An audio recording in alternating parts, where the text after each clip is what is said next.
رخسار سکینہ کے ہیں زخمی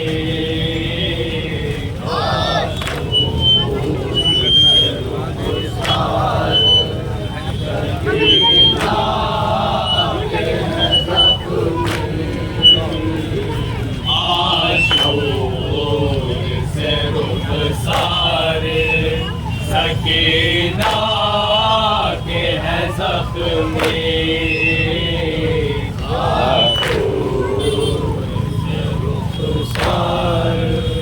سکینہ کے ہیں زخمی عاشور سے رخسار سکینہ کے ہیں زخمی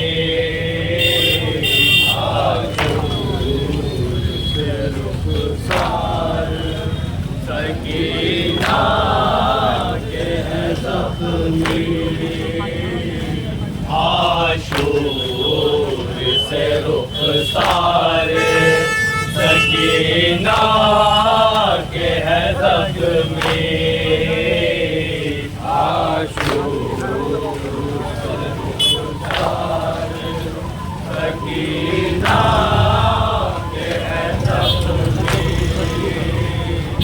عاشور سے رخسار سکینہ کے ہیں زخمی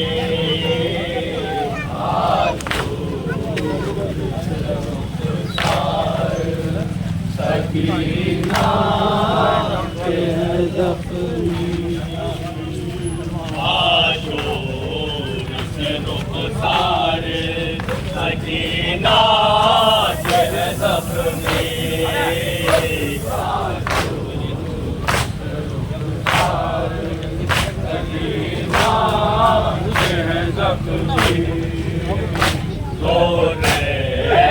لیے باتوں میں یہ اب کہتے ہیں شامی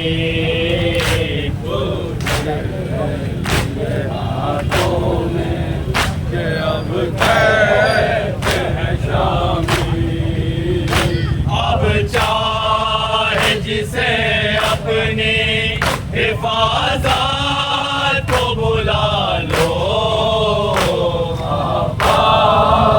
بچا لو میرے عباس بچا لو مقتل وسیع جا کے سکینہ کا یہ کہنا مقتل وسیع جا کے سکینہ کا یہ کہنا سینے سلا لو مجھے بابا میرے بابا سینے سلا لو مجھے بابا میرے بابا تم آ کے اسے اپنے کلیجے سے لگا لو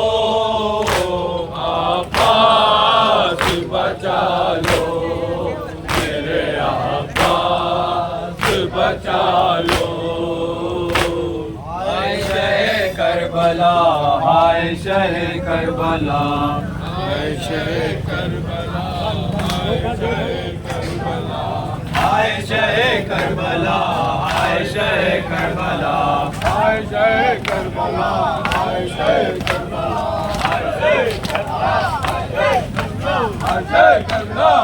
کربلا